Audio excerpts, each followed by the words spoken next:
Mister ladies நேயர்களுக்கு வணக்கம். இன்றைக்கு நாம பார்க்கவிருக்கக்கூடிய மருத்துவம் இந்த சயாட்டிக்கா நரம்பு பிரச்சனை அல்லது தொடை நரம்பு வாதம். இப்போ வந்துட்டு பார்த்தீங்கன்னா, இப்போ நிறைய பேர்த்துக்கு வந்துட்டு இந்த தொடை நரம்பு வாதம் அப்படிங்கிறது வந்துட்டு அதிகமாகிக்கிட்டே இருக்கு. இதற்கு வந்து ஒரு அடிப்படையிலே வந்து மிக முக்கிய காரணம் அப்படின்னு பார்த்தீங்கன்னா, இந்த கால் மேலே கால் போட்டு உட்காரக்கூடிய அந்த ஒரு பழக்கம். அது முதன்மையான காரணமாக இருக்கு. அடுத்து வந்து நாம படுத்து தூங்கக்கூடிய அந்த முறை வந்துட்டு, ஒரு கால் வந்து மடங்கி 2 காலுமே மடங்கி இருக்கும் சிலருக்கு. அதுல ஒரு கால் வந்துட்டு 2 சமமா இல்லாம ஒரு கால் மேல் நோக்கியும் ஒரு கால் வந்து கீழே இறங்கியும் அந்த மாதிரி வந்துட்டு படுக்கக்கூடிய முறை இருக்கும். அதே போல பாத்தீங்கன்னாக்க குஷன் சீட்டு. இப்ப நிறைய வீடுகள்ல பாத்தீங்க அப்படின்னா சோஃபா செட் வந்துட்டு அதிகமா வந்து வச்சிருக்காங்க. அதில் இருக்கக்கூடிய அந்த இருக்கைகள் வந்துட்டு ரொம்ப வந்துட்டு உயரமாக இருக்கும். ஆனால் வந்துட்டு அது சரியில்லாத இருக்கைகளாக வந்து இருக்கும். அதே போல் வாகனங்களில் பயன்படுத்தக்கூடிய அந்த இருக்கைகள், அந்த சீட்டு, அது வந்து பார்த்தீங்க அப்படின்னாக்கா அதுவும் வந்துட்டு வித்தியாசமாக இருக்குது. அதே போல் வந்துட்டு பின்புறம் வந்து உயர்ந்தோம், முன்புறம் வந்து தாழ்ந்தோம் இருக்கணும். ஆனால் இப்போ நிறைய சீட்டுகளில் பார்த்தீங்க அப்படின்னாக்கா முன்புறம் வந்து உயர்ந்தோம், பின்புறம் வந்து தாழ்ந்தோம் இருக்குது. அந்த ஒரு சீட்டிங் வந்துட்டு அரேஞ்ச்மெண்ட்ஸும் வந்துட்டு மிக முக்கிய காரணமாக இருக்கு.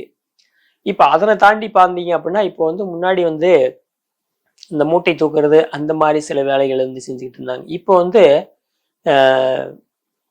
அந்த மாதிரி ஃபிசிக்கல் எக்ஸசைஸ் இல்லை, ஆனால் ஜிம்முக்கு போகிறேன் அப்படின்னு சொல்லிட்டு நிறைய பேர் போயிட்டு இருக்காங்க. இப்போ இதில் வந்து ஒரு சிலர் பார்த்தீங்கன்னா டக்குன்னு வந்துட்டு இள வயதினருக்கு தான் இது அதிகமாக வருது. லிஃப்ட் தூக்கும்போது வந்து அந்த எக்ஸசைஸ் செய்யும்போது சிலர் திடீர்னு வந்து அதிகமான எடையை வந்து உடனடியாக தூக்கிடுறாங்க. அந்த மாதிரி தூக்கும் போதும் நரம்பு வந்து திடீர்னு போயிட்டு எலும்புக்கு இடையில சிக்கிக்குது. இந்த மாதிரி எலும்புக்கு இடையில போய் நரம்பு சிக்கிக்கிச்சு அப்படின்னாக்கும் எந்த கால் பகுதியில், எந்த தொடை பகுதியில் வந்துட்டு வலதுபுறம்னா வலதுபுறம் அல்லது இடதுபுறம்னா இடதுபுறம், ரைட் ஆர் லெஃப்ட், இதில் வந்து எலும்புக்கு இடையில நரம்பு போய் சிக்கிக்கிச்சு அப்படின்னாக்கும் அவங்களால குனிய முடியாது. அதே போல் வந்துட்டு குதிங்கால் வரைக்கும் வந்துட்டு இந்த அல்லையிலே கீழ் நோக்கி பார்த்தீங்க அப்படின்னாக்கும் இந்த முழங்காலுக்கு கீழ் பகுதியில் வெளிப்புற அல்லை பகுதியில் கடுமையாக வந்துட்டு வலிக்கும், தொடை பின்பகுதியில் வந்துட்டு வலிக்கும். அதே போல் வந்து குதிங்கால் பகுதிகளில் வந்துட்டு கடுமையாக வந்து வலிக்கும். சிலருக்கு வந்து கடுமையான வலி மட்டும் இல்லாமல் வந்துட்டு மறுத்து போயிடும். இந்த நம்னஸ் அப்படின்னு சொல்கிறோம் ஆங்கிலத்தில்.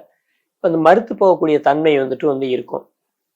மிக கடினமாக வந்துட்டு நடக்கிறதுக்கே முடியாமல் வந்துட்டு ஒரு 5 நிமிஷம் கூட இது பண்ண முடியல. சிலருக்கு வந்து 5 நிமிஷம் குறைவாக கூட வந்துட்டு ஒரு குறிப்பிட்ட இடத்துல வந்து நிற்க முடியல அப்படின்லாம் வந்து நம்மகிட்ட வந்து வரக்கூடிய கிளையண்ட் வந்து சொல்லுவாங்க. அப்போ அந்த மாதிரி வந்துட்டு பார்த்தீங்கன்னா ஆண்டு கணக்கில் அது வந்து இருக்கும். இப்போ அதுக்கு கூட வந்துட்டு மாற்று முறை மருத்துவத்தில் அறுவை சிகிச்சைகளும் சிலர் வந்து செஞ்சுக்கிறாங்க.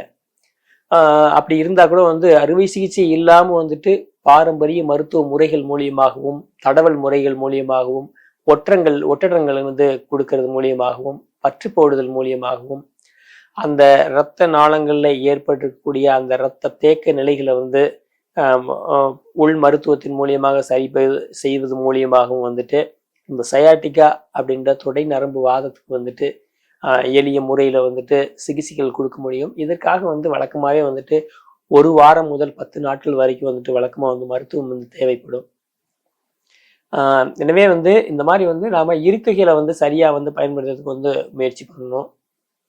நீங்கள் இப்போ எளிய முறையில் வீட்டிலேயே வந்து பண்ணக்கூடிய எக்ஸசைஸ் அப்படின்னு பார்த்தீங்க அப்படின்னாக்கும், நீங்கள் வந்து அப்படியே வந்து உங்களுடைய முகம் வந்து வானத்தை நோக்கி இருக்கிற மாதிரி வந்து தரையில் வந்து படுத்துட்டு உங்களுடைய முழங்கால் அதை வந்து கையில் வந்து அப்படியே எடுத்து மடக்கி அப்படியே வந்து மேலே வந்து உங்களுடைய வயிறு பகுதி வரைக்கும் வந்துட்டு அப்படியே கொண்டுட்டு வந்துட்டு அதை வந்து கொண்டுட்டு போகலாம். 2 காலையுமே அதே போல் வந்துட்டு செய்யணும். இந்த மாதிரி வந்துட்டு காலை மாலை ஒரு 20 முறையாவது வந்துட்டு இதை வந்து மெதுவாக வந்துட்டு செய்யறதுக்கு வந்து முயற்சி பண்ணணும். அதே போல் வந்துட்டு அப்படியே தரையில் வந்துட்டு ஆசனங்கள் செய்வது போல் வந்து சமணங்கால் போட்டு வந்து உட்காந்துட்டு 2 புறமும் வந்துட்டு கைகளை வந்துட்டு கொண்டுட்டு போகணும். ஒரே பகுதியில் வந்து 2 வலது கையும் இடது கையும் வந்துட்டு ஒரே பக்கமாக இடது பக்கமாகவும் அதே நேரத்தில் வந்து வலது பக்கமாகவும் முதுகு பகுதியை பார்ப்பது போல வந்துட்டு திரும்பி அந்த மாதிரி வந்து ஒரு 10 முறை முதல் 20 முறை வந்துட்டு அந்த பயிற்சியை வந்துட்டு செய்யணும். எந்த இடத்துல வந்துட்டு அதிகமான வலி இருக்குதோ அந்த இடத்துல வந்துட்டு நீங்க வந்து நல்லெண்ணெய் அல்லது கடுகு எண்ணெய் அல்லது வேப்பெண்ணெய், இந்த 3 எண்ணெய்கள்ல ஏதாவது ஒரு எண்ணெயை எடுத்துட்டு அந்த குறிப்பிட்ட இடத்துல தடவிட்டு உப்பை வந்துட்டு வறுத்து அதை வந்துட்டு அந்த இடத்தின் மேல வந்துட்டு ஒத்தடங்கள் வந்து கொடுத்துக்கிட்டு வரணும். இந்த மாதிரி செய்துக்கிட்டு இருக்கும்போது இந்த தொடக்க காலத்துல இருக்கக்கூடிய அந்த பிரச்சனைக்கு வந்துட்டு தீர்வு வந்து கிடைச்சிடும்.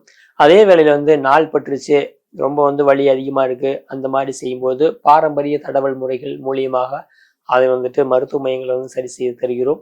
அந்த மாதிரி இருக்கக்கூடிய நபர்கள் வந்துட்டு நீங்கள் வந்து தொடர்பு கொண்டு சரியான மருத்துவத்தை எடுத்து நலமாகவும் வளமாகவும் வாழ வாழ்த்துகிறோம். மேலும் இது போன்றது ஒரு நல்ல பதிவோடு உங்களை சந்திக்கிறோம். நன்றி, வணக்கம்.